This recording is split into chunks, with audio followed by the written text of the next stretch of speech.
हाँ जी दोस्तों, नमस्कार। स्वागत है आप सभी का आशीष क्लासेस पर। बात करेंगे हम आज के एडिटोरियल की। ये 147 नंबर की क्लास है और 16 जुलाई की क्लास हम डिस्कस कर रहे हैं। तो हम बात करेंगे पहले एरर्स की, और उससे पहले बता दूं मैं आपको कि वोकैबुलरी की क्लास अपनी चल रही है एक अलग चैनल एसएससी एक्सपर्ट पर। ठीक है, एसएससी एक्सपर्ट पर आपको वोकैबुलरी की क्लास मिल रही है, जीएस मिल रहा है ना, रीजनिंग मिल रही है, मैथमेटिक्स मिल रही है। तो जो भी एसएससी की प्रिपरेशन करना चाहते हैं वो वहाँ पर जुड़ें आप। वहाँ पर बहुत अच्छे टीचर्स की टीम आपके लिए, आपके सपनों को पूरा करने के लिए पढ़ा रही है। तो वहाँ पर आप जुड़ेंगे तो आपको समझ में आएगा कि एसएससी बहुत आसान है। जब मार्केट ने इतना मुश्किल इसको बना रखा है, वो कितना आसानी से आप क्रैक कर सकते हो। ठीक है, तो वो क्लासेस आप देखिए। तो एरर्स की हम बात करें, इसका जो पीडीएफ मिलेगा आपको वो टेलीग्राम चैनल पर मिलेगा आशीष क्लासेस पर। पहला प्रश्न है, the fact that trade deficits jump 430 on June will seems alarming. देखो सीधा सीधा समझ में आ रहा है आपको कि एक फैक्ट क्या है कि ट्रेड डेफिसिट। अब ये ट्रेड डेफिसिट्स नहीं, ट्रेड डेफिसिट व्यापारिक घाटा। अब व्यापारिक घाटा निश्चित है, क्योंकि जिस व्यापारिक घाटे की आप बात कर रहे हो जो जून में हुआ है उसकी बात कर रहे हो, तो दे लगाइए। The fact that the trade deficit, अब पास्ट की बात कर रहा है तो यहाँ जंप्ड लगाइए। वो 430% तक चला गया है। कब की बात है? जून में, पर्टिकुलर मंथ की बात है। और आप देख रहे हैं आपकी यहाँ पे ये जंप कर गया है, पास्ट की बात ये कर रहा है। तो ये जो चीज है वो वुड सीम अलार्मिंग, ये ऐसे प्रतीत होगी। वुड के साथ बेस फॉर्म आएगी, सीम आएगा, अलार्मिंग मतलब भयावह कह सकते हो, चिंताजनक कह सकते हो। तो ये आपके कुछ गलतियां हैं। एक तो ट्रेड डेफिसिट निश्चित हो गया तो हमने दे लगाया। दूसरा, ये पास्ट की बात है इसलिए जंप्ड लगाया। जून पर्टिकुलर मंथ है इसलिए इन लगाया। चूंकि हम पास्ट की ही बात कर रहे हैं तो ऐसा लगेगा ये एक इमेजिनरी कंडीशन भी है, इसलिए वुड का प्रयोग किया। वुड के साथ में बेस फॉर्म, तो अलार्मिंग, सॉरी सीम। ये पहले क्वेश्चन का आंसर है।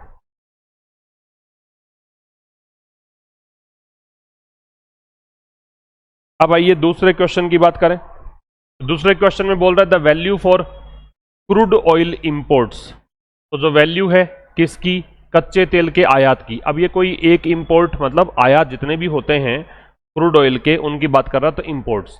वो पास्ट की बात कर रहा है जून 2026 की, तो रोज करिए, ये बढ़ा 40%। इसमें रिफ्लेक्टिंग, ये दर्शाते हुए, यहाँ प्रेजेंट पार्टिसिपल आपको चाहिए, क्योंकि जब भी बीच में आपको ये बताना हो कि ऐसा करते हुए तो वहां आईएनजी लगेगा। रिफ्लेक्टिंग क्या चीज? Reflecting sky rocketing prices. Sky rocketing मतलब बहुत ज्यादा ऊंचाइयों पर जो चली गई है कीमत, उसको बोलते हैं।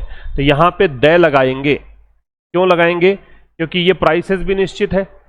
और ऑयल अ फ्यू मंथ्स अर्लियर, मंथ्स आएगा, अर्लियर आएगा, ये आपका आंसर आएगा। इसको चेक कर लीजिए। The value of crude oil imports, तो क्रूड ऑयल इंपोर्ट्स की जो वैल्यू है वो बढ़ी, राइज की सेकेंड फॉर्म की 40%, जून 2026 की बात है। ऐसा दर्शाते हुए, तो रिफ्लेक्ट करते हुए स्काई रॉकेटिंग प्राइसेस को। तो ये जो कीमतें ऊपर चली गई है उनकी बात कर रहा है, तो डेफिनेट है, तो दे लगाया है ना। और कीमतें किसकी? ऑयल की। A few months earlier, few plural के लिए आता है इसलिए मंथ्स का प्रयोग हमने किया। तीसरा सेंटेंस पढ़ेंगे।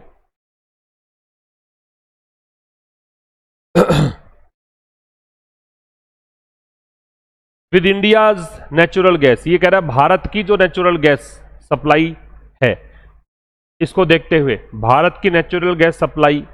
अब ये मैं हिटिंग कर सकता हूं विद प्रेपोजिशन को देखकर, ठीक है, लेकिन ये एक्चुअल में कह रहा है प्रभावित है। ये आपको ये बताना है कि ये प्रभावित है, ये प्रभावित कर नहीं रही है, ये खुद प्रभावित है। तो यहां पे हिटेड, वैसे भी हिटेड तो कुछ होता ही नहीं है, हिट हिट हिट ही होता है, तो हिट आएगा। तो भारत का जो नेचुरल गैस सप्लाई है वो प्रभावित है। किस कारण से?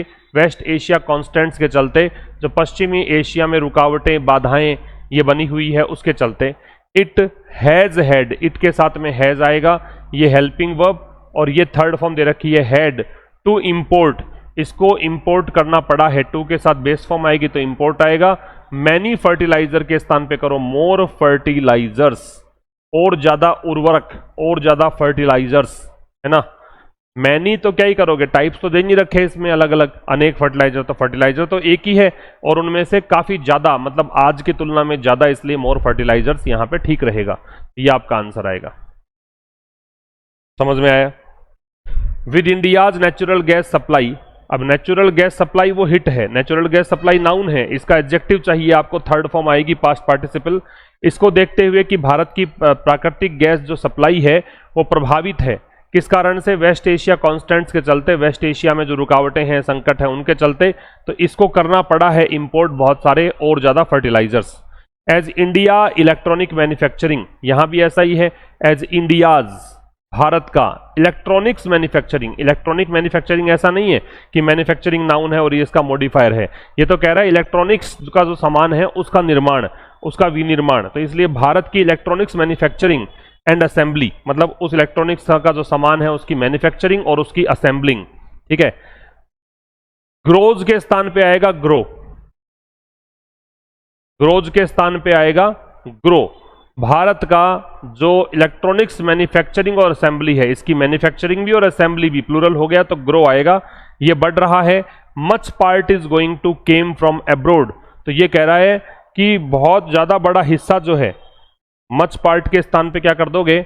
ज्यादा पार्ट्स की बात कर रहा है, इसके ज्यादा पार्ट्स, इलेक्ट्रॉनिक्स के ज्यादा पार्ट्स, तो मोर पार्ट्स कर दो। मोर पार्ट्स करोगे तो आर आएगा, are going to come, to के साथ बेस फॉर्म आएगी तो कम आएगा, फ्रॉम अब्रोड विदेश से, टू फ्यूल, फ्यूल का मतलब प्रोत्साहित करना, या फिर आप कह सकते हो एनर्जी का संचार करना या पुश करना इस इंजन को चलाने के लिए, टू के साथ बेस फॉर्म आएगी। तो भारत का, ये तो रिलेट करने के लिए जेनिटिव केस लगाया हमने, इलेक्ट्रॉनिक्स मैन्युफैक्चरिंग, भारत की जो इलेक्ट्रॉनिक्स मैन्युफैक्चरिंग है और असेंबली है ये बढ़ रही है, ये कहना चाह रहा है। तो फिर कह रहा है ज्यादा हिस्से जो हैं, आर आएगा, वो आ रहे हैं कहां से? वो आएंगे, गोइंग टू का मतलब है ऐसा होगा भविष्य में, ये आएंगे कहां से? विदेश से। किस लिए? इस इंजन को फ्यूल करने के लिए। आगे है दिस इज इसेंशियल, इसेंशियल्स नहीं आएगा, इसेंशियल आएगा, ये महत्वपूर्ण है। या फिर ऐसे मान लो दीज आर इसेंशियल्स, ये जरूरी है, ऐसा कह सकते हो। इफ इंडिया वांट्स, यदि भारत चाहता है क्या करना? टू बूस्ट, टू के साथ बेस फॉर्म बूस्ट करना। क्या बूस्ट करना? अपना। पॉजेसिव एडजेक्टिव चाहिए तो इट्स, ये आपको पता है कि ये शॉर्ट फॉर्म होती है इट इज की, कंट्रैक्टेड फॉर्म है इट इज का, आपको चाहिए अपना, भारत का अपना, तो इसलिए it's manufacturing of high and. High and electronics का मतलब होता है उच्च स्तरीय, उच्च क्षमता वाली, उच्च तकनीक युक्त इलेक्ट्रॉनिक्स। तो ये इसेंशियल है, ये जरूरी है, या फिर ये जरूरी सामान है, ऐसा भी हो सकता है। इसेंशियल्स नाउन भी होता है, तो यहां पे दीज कर दो फिर आप, और यहां पे आर कर दो, और यहां इसेंशियल्स कर दो। तो ये जरूरी सामान है यदि भारत चाहता है अपने मैन्युफैक्चरिंग जो है हाई एंड इलेक्ट्रॉनिक्स की वो बूस्ट करना, बढ़ाना। तो ये तो मेरे भाई आपके एरर वाला सेगमेंट हुआ। अब हम बात करेंगे आज के एडिटोरियल की। सबसे पहले एडिटोरियल है किस बारे में वो जान लेते हैं। तो analysis of India's June trade data, हम यहां पे विश्लेषण करेंगे भारत के जून ट्रेड डेटा की, फोकसिंग ऑन, फोकस करते हुए, फोकस में ऑन लगता है। द सडन सिग्निफिकेंट सर्ज, अचानक जो बहुत बड़ा बढ़ोतरी हुई है इन द ट्रेड डेफिसिट, व्यापारिक घाटे में, एंड इट्स अंडरलाइंग कोजेज, और इसके पीछे जो निहित कारण हैं उनकी हम डिस्कशन करेंगे। तो एनालिसिस यहां पे भारत के जून ट्रेड डेटा की, ठीक है, किस पर फोकस करते हुए? अचानक और महत्वपूर्ण जो बढ़ोतरी हुई है, बहुत बड़ी बढ़ोतरी हुई है ट्रेड डेफिसिट में, उसको लेकर, और इसके अंडरलाइंग कोजेस की, ये हुआ क्यों, घाटा क्यों लगा इतना, इसके नीचे, इसके पीछे छिपे हुए जो कारण हैं उसकी हम डिस्कशन यहां पे इस एडिटोरियल के दौरान करेंगे। आप में से बहुत सारे बच्चे पूछते हैं कि सर पेड कोर्स कहां से एक्सेस किया जाए। तो पेड कोर्स के लिए आपको आशीष क्लासेस एप्लीकेशन डाउनलोड करना होता है, उससे आप पेड कोर्स एक्सेस कर सकते हैं।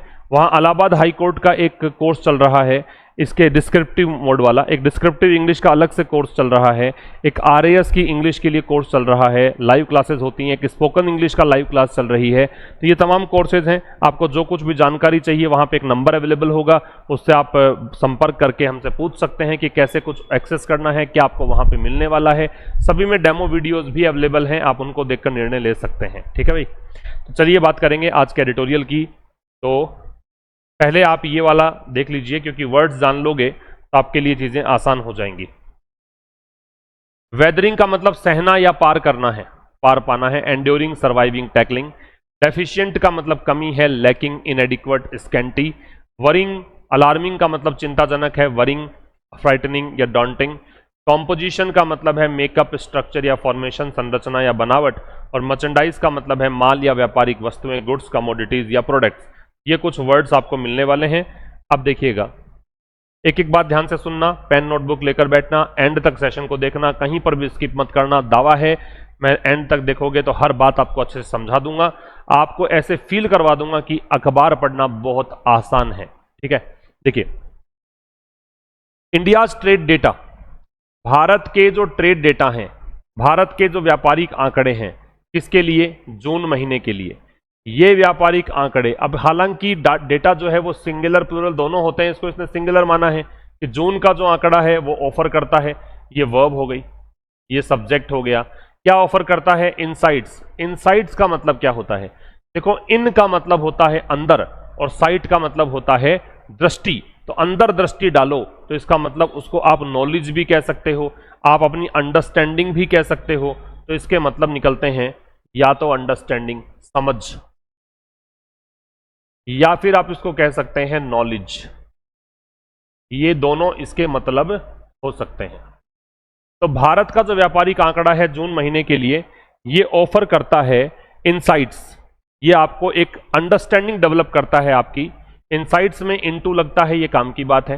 हाउ द कंट्री इज, कि कैसे ये जो देश है, द कंट्री मतलब भारत की बात कर रहा है, इज वेदरिंग, वो कैसे सह रहा है, कैसे सामना कर रहा है, the West Asia crisis. Weather crisis का मतलब होता है कैसे वो सामना कर रहा है, कैसे इसको सह रहा है, कैसे इसको पार पा रहा है इस वेस्ट एशिया क्राइसिस पर। वेस्ट एशिया क्राइसिस हम सभी को पता है, ये ईरान और अमेरिका वाले लड़ाई की बात कर रहा है, तो द का प्रयोग हमने किया। एंड द प्रोस्पेक्ट, प्रोस्पेक्ट का मतलब होता है पॉसिबिलिटी और संभावना, किसकी? और डेफिशिएंट मॉनसून, एक ऐसे मॉनसून की जो कि डेफिशिएंट रहने वाला है। डेफिशिएंट का मतलब है कम रहने वाला है, अपर्याप्त रहने वाला है, लैकिंग, इनएडिक्वेट। फुल स्टॉप लग गया, सांस लेने का समय है, सांस लेंगे। यहां पे आप क्या कह रहा है? भारत का जो ट्रेड डेटा है जून के लिए, वो ऑफर करता है एक अलग प्रकार की अंडरस्टैंडिंग कि देश कैसे वेस्ट एशिया क्राइसिस का सामना कर रहा है और जो कम मॉनसून या अपर्याप्त मॉनसून की संभावना है उसका सामना कर रहा है। ठीक है, दैट डिटर्मिनर है, प्रोस्पेक्ट नाउन है, और प्रेपोजिशन है, इसके बाद ऑब्जेक्ट मॉनसून है, डेफिशिएंट एडजेक्टिव है, ए डिटर्मिनर है। तो ये आपका एक पैराग्राफ हो गया। इस पैराग्राफ में जो भी काम की बातें होंगी मैं अलग से लिख दूंगा। The fact that the trade deficit jumped, अब ये फैक्ट क्या फैक्ट है? ये कंजंक्शन आ गया। फैक्ट ये है कि जो ट्रेड डेफिसिट है, व्यापारिक घाटा है, ये सब्जेक्ट हो गया। जंप्ड, ये बढ़ गया, 430% पर जंप कर गया। जून के महीने में पर्टिकुलर मंथ या ईयर की बात करते हो तो इन लगेगा। अब ये द फैक्ट जो है इसकी वर्ब है वुड सीम, ये ऐसा प्रतीत होगा। कैसा? अलार्मिंग, अलार्मिंग एडजेक्टिव है, वुड मॉडल है, हेल्पिंग वर्ब है, सीम मैन वर्ब है, और ये इसका एडजेक्टिव कॉम्प्लीमेंट है। तो ये ऐसा प्रतीत होगा। कैसा प्रतीत होगा? अलार्मिंग प्रतीत होगा, मतलब वरिंग, फ्राइटनिंग या डाउंटिंग प्रतीक होगा। तो ये जो एक फैक्ट है कि ट्रेड डेफिसिट 430% तक, 430% घाटा चला गया, तो ये तो सीधी सी बात है, आपको भयावह कर देगा। हाउ एवर, ये कंजंक्टिव एडवर्ब होता है, ये कंजंक्शन भी है और एडवर्ब भी है, इसलिए इसको नाम देते हैं हम कंजंक्टिव एडवर्ब। ये सेंटेंस को ओपन कर सकता है, शुरुआत कर सकता है। हालांकि a deeper look at the, अब ये गलत दे रखा है, at the composition of this deficit. हालांकि जो अगर डीपर लुक इस पे डालो, डीप का डिग्री कंपैरेटिव डीपर है, लुक का मतलब दृष्टि है, अगर थोड़ी गहरी दृष्टि इस पे डालो, थोड़ा सा डीप तरीके से इसको देखो, लुक के साथ एट किसको देखना है? कॉम्पोजिशन, कॉम्पोजिशन का मतलब मिश्रण, संरचना, जिससे मिलकर बना है, ऑफ दिस डेफिसिट, इस घाटे को। तो शुड इज, तो ये डीपर लुक की वर्ब है शुड इज। अच्छा, शुड जो है वो सजेशन के लिए भी आता है, सुझाव के लिए भी आता है, ऐसा करना चाहिए। और शुड जो है वो स्ट्रांग पॉसिबिलिटी के भी आता है कि ऐसा होगा ही, मस्ट के अर्थ में आता है। कई बच्चे पूछते हैं पता कैसे लगेगा कि शुड सजेशन है या फिर स्ट्रांग पॉसिबिलिटी है? तो मेरा हमेशा आंसर होता है प्रैक्टिस से। आप बार बार में चीज़ों को देखेंगे, आपको खुद को ही एक सेंस डेवलप हो जाएगा कि कोई चीज़ किस रूप में आ रही है, हालांकि आप ट्रांसलेट करके इसको समझ सकते हैं। तो ये जो है कि एक, अगर आप इस घाटे के कॉम्पोजिशन को देखो कि ये घाटा 430% तक गया है, ये कैसे हुआ है, इसका संरचना, इसके अंदर क्या क्या चीजें शामिल हैं, तो ये जो चीज है वो इस भय को, ये जो आपके अलार्म है, ये जो फ्राइटनिंग एक सिचुएशन है, ये भयभीत होने वाला माहौल है, इसको ये काफी हद तक क्या कर देगा? ईज कर देगा। ईज कर देगा मतलब थोड़ा सा इसको रिलैक्स कर देगा। ठीक है। The bulk of the increase, bulk का मतलब है बहुत बड़ा हिस्सा, इस इंक्रीज का, कौन सी इंक्रीज? ये जो व्यापारिक घाटा जो 430% तक गया है, इस इंक्रीज की ये बात कर रहा है। तो ये व्यापारिक घाटा जो 430% तक गया है, इसका जो ये बल्क है, बल्क का मतलब है बहुत बड़ा भाग। बल्क जो शब्द है इसका मतलब क्या होता है? बहुत बड़ा भाग। ठीक है, इसका मेन पार्ट कह सकते हो, लार्जर पोर्शन कह सकते हो। लिख दो इधर, लार्ज पोर्शन या मेन पार्ट, बड़ा हिस्सा। तो इसका बड़ा हिस्सा जो है इन द डेफिसिट, तो इंक्रीज किस में हुआ है? घाटे में। वॉज, ये बल्क जो है, मुख्य हिस्सा जो है वॉज, वो था ड्यू टू, मतलब इस कारण से। किस कारण से? द शार्प इंक्रीज, जो बहुत तेज बढ़ोतरी हुई। इसमें इंक्रीज नाउन है, शार्प एडजेक्टिव है, द डिटर्मिनर है। जो बढ़ोतरी हुई किस में? मर्चेंडाइज इंपोर्ट्स में। मर्चेंडाइज का मतलब वस्तुएं होती हैं, है ना। जो व्यापारिक वस्तुएं हैं उसको बोलते हैं गुड्स, कमोडिटीज प्रोडक्ट्स को बोलते हैं, जिसका खरीदना बेचना चलता रहता है, उन वस्तुओं को हम कमोडिटीज बोलते हैं। तो उन कमोडिटीज का आयात जो है जून में हुआ था, बहुत ज्यादा आयात हुआ था, इस कारण से घाटा नजर आ रहा है। समझ में आई बात? एंड विद इन दिस, और इसी के भीतर, विद इन जो है वो इनसाइड के अर्थ में आता है। विद इन का मतलब है जो भी दे रखा है उसके अंदर अंदर, चाहे कोई जगह हो तो उसी के अंदर, कोई टाइम लिमिट दे रखी हो 3 दिन के भीतर भीतर, विद इन 3 डेज, तो मतलब 3 दिन है उसके अंदर अंदर, इनसाइड। प्रेपोजिशन है, दिस है वो प्रोनाउन है। प्रेपोजिशन का ऑब्जेक्ट लगता है नाउन या प्रोनाउन? ये नाउन तो नहीं है, प्रोनाउन है। तो इसी के भीतर इट वॉज लेड बाई, ये जो घाटा है इसके लिए इट आ गया। वॉज लेड है वो पास्ट इंडेफिनेट का पैसिव है। लीड की थर्ड फॉर्म लेड है, इसको लीड किया गया, है ना। मतलब इसी के साथ साथ ये घाटा इस कारण से भी हुआ। लेड बाई का मतलब है कॉज्ड बाई, ये इस कारण से भी हुआ। किस कारण से? Crude, gold, fertilisers, electronic goods, है ना, इसको लीड किया। इससे ये जो इंपोर्ट हुआ था, मर्चेंडाइज इंपोर्ट हुआ था, इसको लीड किसने किया? किस किस का इंपोर्ट हुआ? क्रूड का, गोल्ड का, फर्टिलाइजर्स का, इलेक्ट्रॉनिक गुड्स का। ये आपका ट्रांसलेशन हो गया इसका। अब मैं आपको ये समझाऊं कि भी इसमें कौन कौन सी बातें इंपॉर्टेंट है, किसकी तरफ तुम विशेष ध्यान लगा सकते हो। तो देखो, एक तो ये ध्यान रखना कि जो भी अपोस्ट्रोफी लगाते हैं हम, अपोस्ट्रोफे जिनिटिव केस जो भी लगाते हैं, तो जनरली ये होता है अपोस्ट्रोफे के पहले और अपोस्ट्रोफे के बाद दोनों साइड में नाउन होते हैं। अपोस्ट्रोफे जिस शब्द के साथ लगता है वो भी नाउन होता है, और अपोस्ट्रोफे के बाद जो शब्द लगता है वो भी नाउन होता है। एक बात। दूसरा, आगे चलोगे इसको तो ये वेदर क्राइसिस बहुत इंपॉर्टेंट है, याद रखना है इसको। वेदर, इस वेदर का मतलब मौसम नहीं है, इस वेदर का मतलब एंड्योर करना है, ठीक है, टॉलरेट करना है, सहना है, फेस करना है, मतलब ये मतलब है सरवाइव करना है, एंड्योर करना है। इसके अलावा आप देखोगे तो इसके अंदर वुड जो है वो हाइपोथेटिकल सिचुएशंस को डिनोट करने के लिए आता है। जब काल्पनिक कोई चीज हो, भविष्य में ऐसा होगा, ऐसा डिनोट करना हो, तो वुड का प्रयोग हम करते हैं। हाउ एवर, इसके बारे में हमारी चर्चा बहुत बार हो चुकी है, ये कंजंक्टिव एडवर्ब है। इसके अतिरिक्त शुड जो है, इसके 2 तरह के यूज होते हैं, ये मैं बता दूंगा आपको। इससे नेक्स्ट लीड की तीनों फॉर्म्स आपको पता होनी चाहिए। लीड, लेड, लेड होता है। Lead, led, led. और लीड का मतलब, लीड बाई का मतलब यहां पे प्रतिनिधित्व तो किसने किया? ये कोज्ड बाई तो नहीं था खैर वहां पे। इसका मतलब प्रतिनिधित्व किसने किया, इसको लीड किसने किया? तो लीड इन चीजों ने किया, इनका ज्यादा आयात हुआ, इस कारण से व्यापारिक घाटा बढ़ा।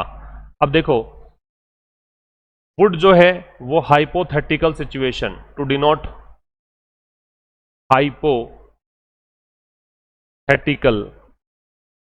सिचुएशंस, इसके लिए हम वुड का प्रयोग करते हैं। हाउ एवर जो है ये क्या चीज है? ये कंजंक्टिव एडवर्ब है, ठीक है। शुड जो है वो किसके लिए आता है? ये स्ट्रॉन्ग पॉसिबिलिटी के लिए आता है, प्रबल संभावना के लिए शुड का प्रयोग हम करते हैं। अच्छा, लीड, लेड, लेड, इसका मतलब पता है आपको, लीड करना, ठीक है। अगले स्लाइड में चलते हैं, इसको आप पढ़ेंगे एक बार, टाइम लीजिए, अच्छे से पढ़िए, पूरा फोकस कीजिए, उसके बाद में I will let you know.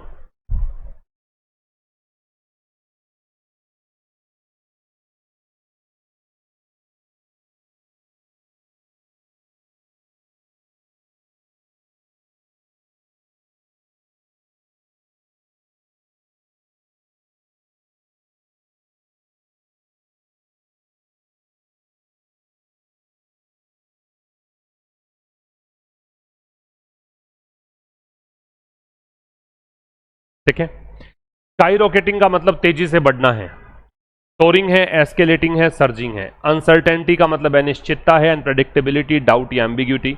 Persist का मतलब कायम रहना है, बने रहना है, तो कंटिन्यू, एंड्योर या लिंगर। ड्यूटी का मतलब शुल्क है, कर है, टैक्सेस, टैरिफ्स या लेवीज। और कॉन्स्टेंट्स का मतलब बाधाएं, रुकावटें हैं, रेस्ट्रिक्शंस, लिमिटेशंस, हर्डल्स। क्लियर।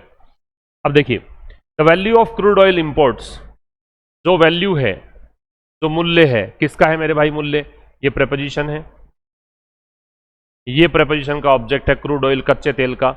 इस वैल्यू की वर्ब ये है, क्रूड ऑयल इंपोर्ट्स, जो कच्चे तेल के आयात की वैल्यू है वो बढ़ी। ये इंट्रेंजिटिव वर्ब है, मतलब इसके बाद में ऑब्जेक्ट नहीं आता है। कितना बढ़ी? 40%। कब की बात है? जून 2026 में। रिफ्लेक्टिंग मतलब शो करते हुए, प्रेजेंट पार्टिसिपल है। क्या शो करते हुए? द स्काई रॉकेटिंग प्राइसेस, बहुत तेज गति से बढ़ती हुई कीमतों की, और कीमतों को शो करते हुए। और कीमतें किसकी है? ऑयल की है। स्काई रॉकेटिंग क्या है? Soaring, escalating, surging. और अ फ्यू मंथ्स अर्लियर, कब की बात है? ये कुछ ही महीनों पहले की बात है। यहां तक की अगर बात करें तो द वैल्यू में द डिटर्मिनर है, वैल्यू नाउन है, ऑफ प्रेपोजिशन है, crude oil imports compound noun है, रोज वर्ब है, 40% ये इसका ऑब्जेक्ट है।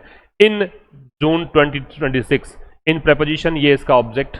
Reflecting present participle, that determiner, sky rocketing adjective है, और अगर एडजेक्टिव आईएनजी फॉर्म में आता है तो प्रेजेंट पार्टिसिपल है। प्राइसेस नाउन है, ऑफ प्रेपोजिशन है, ऑयल इसका ऑब्जेक्ट है। अ फ्यू डिटर्मिनर है, मंथ्स इसका नाउन है, और अर्लियर है, वो अर्ली की डिग्री कंपैरेटिव है। डिटर्मिनर होता है वैसे, ठीक है, एडजेक्टिव की कैटेगरी में डाल सकते हो आप। और हालांकि यहां तो एडवर्ब बनेगा, कुछ महीनों पहले टाइम बता रहा है ये। तो यहां तक की बात तो समझ में आ गई होगी कि जो क्रूड ऑयल इंपोर्ट्स की वैल्यू है वो 40% तक बढ़ गई जून 2026 में। क्या दिखाते हुए? ऑयल की बहुत तेज उछाल दिखाते हुए कीमतों में कुछ महीनों पहले। Gold prices have also been rising, सोने की कीमतें जो हैं ये सब्जेक्ट हो गया। हैव ऑल्सो बीन राइजिंग, ये ऑल्सो जो है अगर बी बीन बीइंग दे रखा हो सेंटेंस में तो उससे पहले आता है।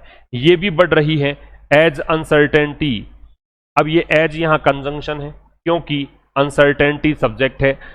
ओवर मतलब इसको लेकर, ओवर का मतलब इसको लेकर, ठीक है। द वेस्ट एशिया, या वेस्ट एशिया में, पूरे वेस्ट एशिया में जो अनिश्चितता का दौर है, सिचुएशन जो अनिश्चितता का दौर है वो परसिस्ट कर रही है, कंटिन्यू बनी हुई है। परसिस्ट इसकी वर्ब है। किसकी वर्ब है? ये वर्ब है वेस्ट अनसर्टेनिटी की।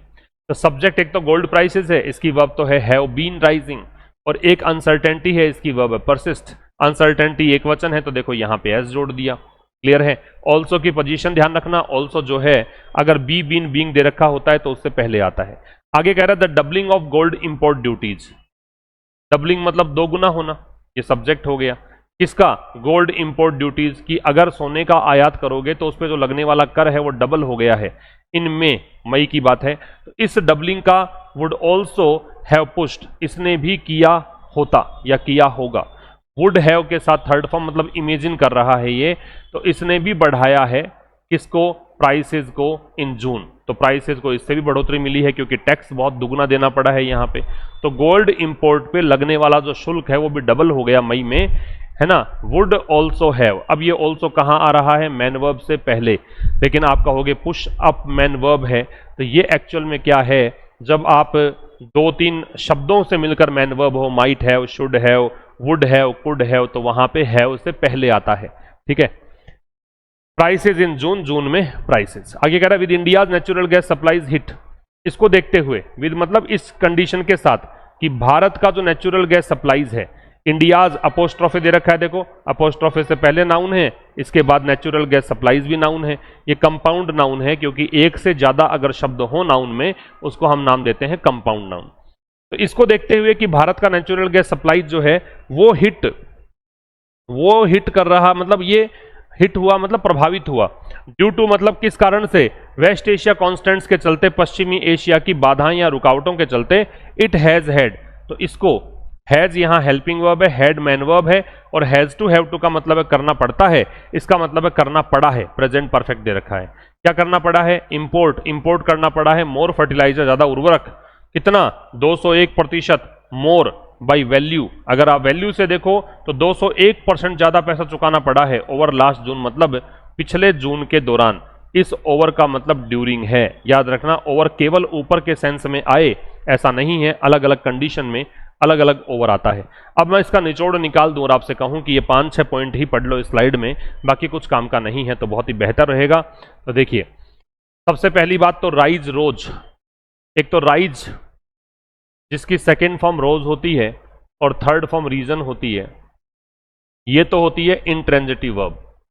और एक वर्ब होती है रेज, इसकी सेकेंड फॉर्म रेज्ड होती है और थर्ड फॉर्म रेज्ड होती है, ये होती है ट्रांजिटिव वर्ब।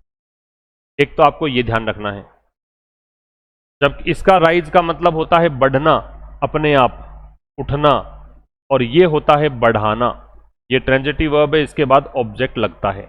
एक तो ये काम की बात है। दूसरा, आगे बढ़ेंगे तो रिफ्लेक्ट का मतलब शो करना होता है और वो प्रेजेंट पार्टिसिपल है वहां पे। रिफ्लेक्ट जो शब्द है इसका मतलब है शो करना, रिवील करना, डिस्क्लोज करना। शो, रिवील, डिस्क्लोज, दर्शाना, दिखाना।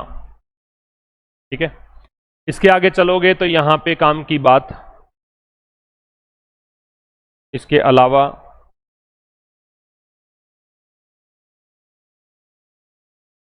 और तो कुछ विशेष नहीं है। ओवर का प्रयोग आप देख लीजिए, ओवर जो है वो ड्यूरिंग के अर्थ में भी आ सकता है।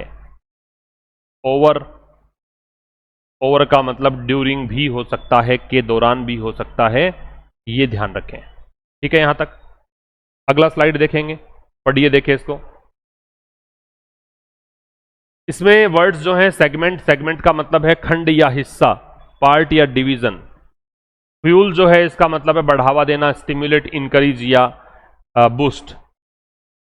और इंकरेज दे रखा है आगे, ये भी वही है, प्रेरित करना, प्रोत्साहित करना। इसेंशियल का आवश्यक है, अनिवार्य है। Crucial, vital, indispensable. सिक्योर का सुरक्षित है। तो देखिए, the only one of these categories, तो ये जो भी कैटेगरीज हैं उनमें से केवल एक, दी ओनली वन, केवल एक इन कैटेगरीज में से, दैट रिलेटिव प्रोनाउन है। अब देखो यहां पे एक काम की बात है भाई, दैट के पहले कैटेगरीज है, आना तो चाहिए था हैव, लेकिन आया है, तो ये प्रभाव ओनली वन का है। जब भी आप ओनली वन के बाद में लगाओगे कोई भी रिलेटिव प्रोनाउन, तो आपको ओनली वन को देखकर एक वचन क्रिया ही लगानी है। दैट हैज सीन, तो एकमात्र कैटेगरी जिसने देखा है, ये वर्ब क्या देखा है, इंपोर्ट्स राइज, इंपोर्ट को बढ़ते हुए। शार्पली, ये एडवर्ब है, बहुत तेज गति से। ड्यू टू, किस कारण से, डोमेस्टिक फैक्टर्स, घरेलू कारकों के कारण। इज, अब ये ओनली वन की वर्ब है, इज। ये क्या है, द इलेक्ट्रॉनिक गुड्स सेगमेंट, वो है इलेक्ट्रॉनिक गुड्स सेगमेंट, ये इसका कॉम्प्लीमेंट है इज का। तो एकमात्र जो इन कैटेगरीज में से एकमात्र जो है, दैट हैज सीन, जिसने देखा है, इंपोर्ट्स राइज शार्पली, आयात को बहुत तेज गति से बढ़ते हुए, किस कारण से, डोमेस्टिक फैक्टर्स के कारण। वो एकमात्र कारण जो है वो क्या है, is, the electronic goods segment. Is का कॉम्प्लीमेंट है इलेक्ट्रॉनिक गुड्स सेगमेंट।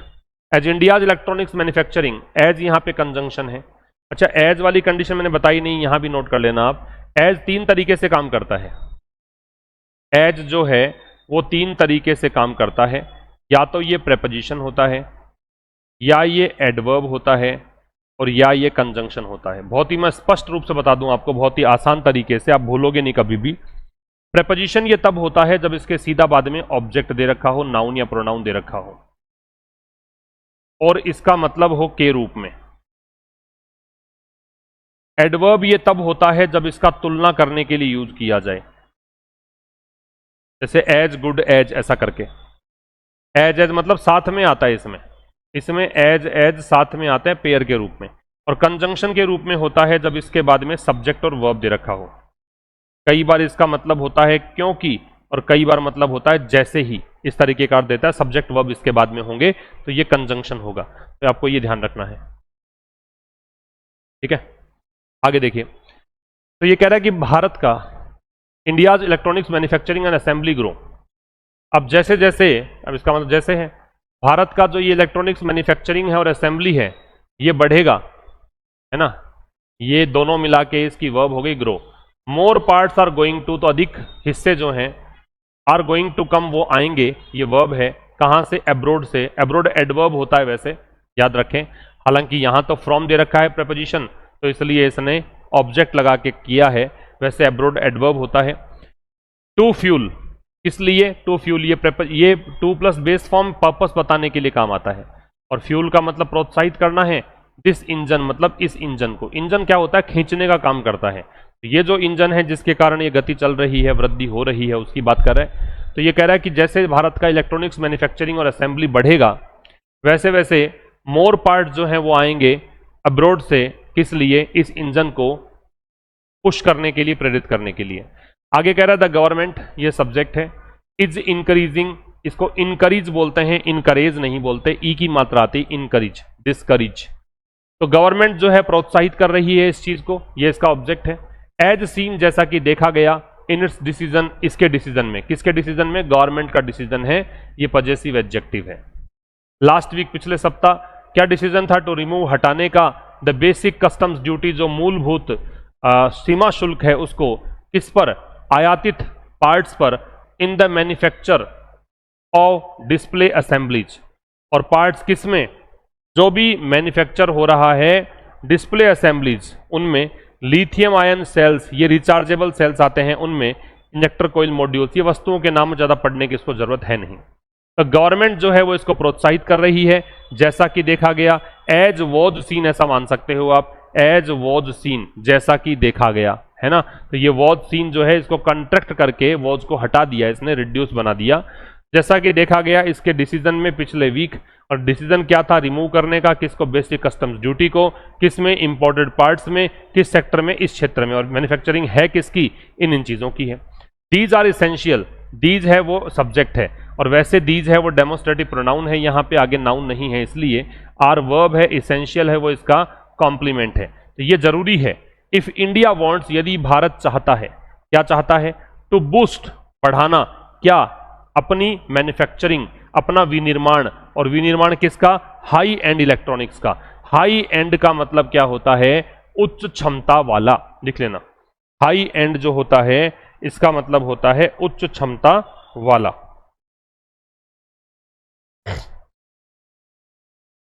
ये इंपॉर्टेंट वर्ड है, बहुत बार आपको दिखेगा, उच्च क्षमता वाला।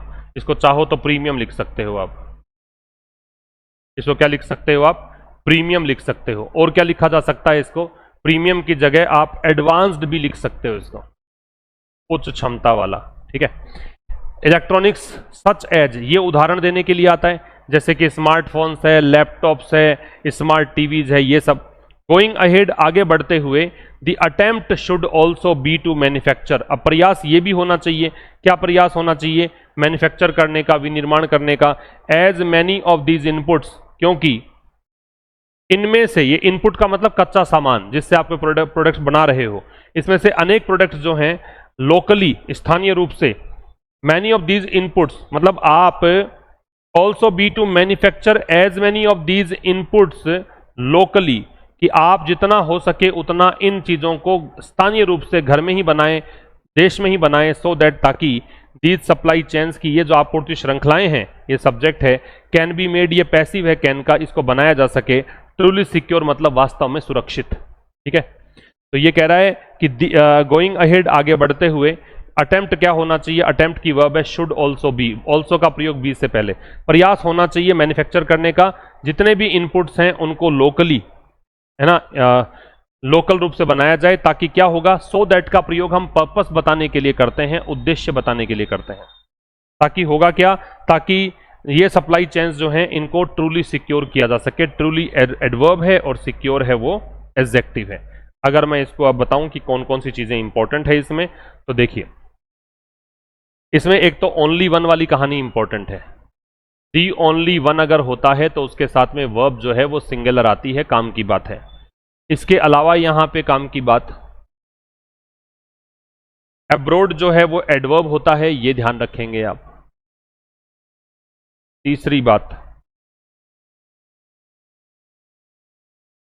इसके अलावा यहां पे कस्टम्स होता है, कस्टम नहीं, कस्टम और कस्टम्स दोनों का मीनिंग अलग अलग है, ये ध्यान रखेंगे। Custom and customs both are different,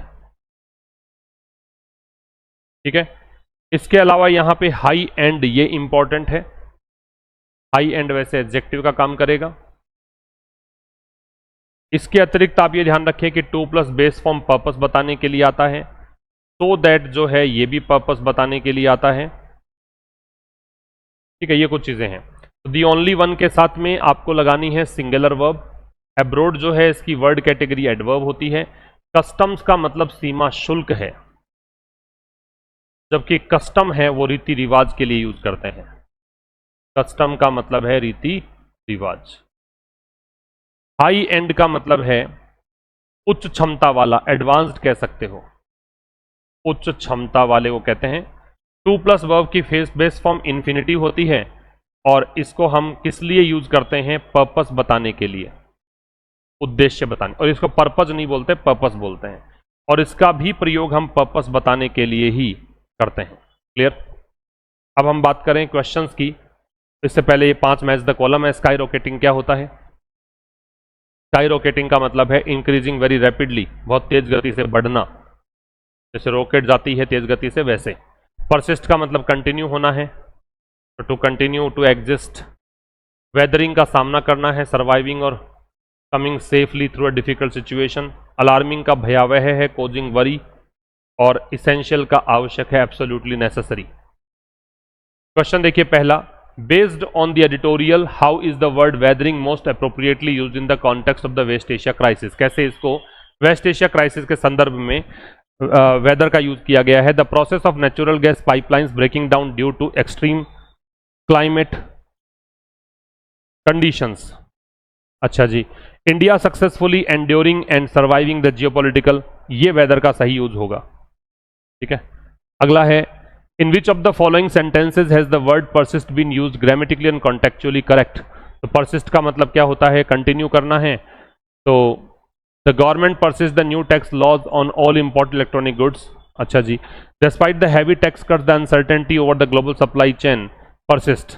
ये कह रहा है बहुत भारी टैक्स के बावजूद जो अनसर्टेनिटी है वो बनी हुई है। अब टैक्स बहुत ज़्यादा लगा, टैक्स में कटौती भी कर दी, फिर भी अनसर्टेनिटी बनी हुई है, ये सही इसका होगा answer. While a dash monsoon affects, अब कैसा मॉनसून? डेफिशिएंट मॉनसून, तो ये आंसर आएगा। फिर the editorial mentions that the sky rocketing prices of oil, which of the following is the most appropriate antonym of the word in an economic context. Antonym बताना है किसका? Sky rocketing का। Sky rocketing का बढ़ना है तो ये तो सिनोनिम्स है। ये प्लमेटिंग नीचे गिरना होता है, स्टैग्नेटिंग स्थिर होता है, तो इसका कोई लेना देना है नहीं। ये दोनों सिनोनिम और ये एंटोनिम। प्लमेट का तेज गति से नीचे गिरना। Identify the sentence where the word constants is use correctly as per standard English syntax. Constants का मतलब रुकावटें या बाधाएं हैं, तो severe financial constant prevented the company from expanding its operations. बहुत सारे वित्तीय रुकावटें थी जिसने कंपनी को रोका उनके ऑपरेशंस को एक्सपेंड करने में, यही आंसर आ जाएगा। इसके बाद में, according to the passage what is the primary reason the author argues that the 430% jump in the trade deficit should not cause immediate alarm. 430% जो डेफिसिट हुआ उसके बावजूद भी ये ज्यादा भय की बात नहीं है। कारण क्या है? कारण है because the deficit balanced by an equally massive surge, नहीं, because the increase is largely driven by global commodity price inflation, not inherent domestic economic weakness, because the deficient monsoon will naturally reduce because of the government has doubled। तो ये answer क्या है? क्योंकि ये जो increase है ये बहुत ज्यादा प्रेरित किससे है? ग्लोबल कमोडिटी प्राइस इन्फ्लेशन से है। ऐसा नहीं है कि डोमेस्टिक इकोनॉमिक वीकनेस के कारण ऐसा हो रहा है। Based on the editorial why did the value of fertiliser imports specifically jump by 201% compare to last June. 201% क्यों बढ़ गई है? Due to the sudden removal of basic customs, नहीं, because domestic fertilizer factories were shut down, because India's domestic natural gas supplies were negatively impacted by constraints in West Asia to prepare advance। ठीक है, ये तो नहीं आएगा, तो answer आ जाएगा सी, क्योंकि भारत का जो डोमेस्टिक नेचुरल गैस सप्लाईज है वो नेगेटिवली इंपैक्ट हुआ था वेस्ट एशिया कॉन्स्टेंट्स के कारण। अगला है, what specific action did the government take last week to fuel the engine.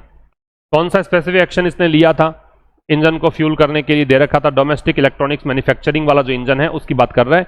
It doubled the import duties on fully assembled smart TVs and laptops. It removed the basic customs duty on imported parts like lithium. इसने basic custom duty को हटा दिया था, ये दे रखा था। What can be logically inferred about the author's view regarding the rising imports of electronic goods. क्या आप लॉजिकली निष्कर्ष निकाल सकते हैं किस बारे में? ऑथर के दृष्टिकोण को लेकर। दृष्टिकोण किस चीज को लेकर है? राइजिंग इंपोर्ट्स को लेकर इलेक्ट्रॉनिक गुड्स के। The author views it as a severe threat. फिर जो इलेक्ट्रॉनिक गुड्स का आयात बहुत बढ़ रहा है उसको लेकर लेखक का व्यू क्या है? The author sees it as an unavoidable negative consequence of modernising the economy. The author views it as a positive indicator that domestic assembly and manufacturing are actively growing. तो इसको लेकर है कि भी इस ऑथर कह रहा है कि भाई इसको पॉजिटिव इंडिकेटर मान लो कि डोमेस्टिक असेंबली और मैन्युफैक्चरिंग जो है वो एक्टिवली ग्रो कर रही है। ये तो नहीं है कि राइजिंग इंपोर्ट्स अगर है तो ये कैसे, मतलब ये तो नहीं है। The author beliefs it proves the failure on the government self reliance initiatives. ये हो जाएगा कि भी आपको खुद को भी आत्मनिर्भर बनना चाहिए, इस क्षेत्र में क्यों आयात करना पड़ रहा है, इस रूप में देखता है। According to the final argument in the passage, what is the ultimate requirement to make India supply chains truly secure? Completely banning the imports of raw materials, permanently removing all customs duties, shifting from merely importing parts for assembly to manufacturing core raw inputs locally। कि आप local रूप से जो कम से कम कच्चा माल है उसको तो बनाएं ताकि आप आत्मनिर्भर बन सकें। ये था आज के इस एडिटोरियल में। मिलेंगे अब कल एक नए सेशन के साथ ठीक शाम 5 बजे, और आज रात 8 बजे वोकैबुलरी का सेशन नंबर 5 होगा जिसमें हम और नए वर्ड्स डिस्कस करेंगे। तो देखना ना भूलें। पिछले सभी क्लासेस को देखेंगे तो एक एक वर्ड आपको याद हो जाएगा और चाहकर भी आप भूल नहीं पाएंगे। एसएससी एक्सपर्ट पर आपको मिलेगा सेशन नंबर 5 और ये चारों सेशंस जिसका अलग से प्लेलिस्ट बना हुआ है, तो पहले ये देख लीजिए, रात को 8 बजे वो देखिएगा। Thank you very much for watching till the end. See you tomorrow at 5 through a new session. Till then नमस्कार।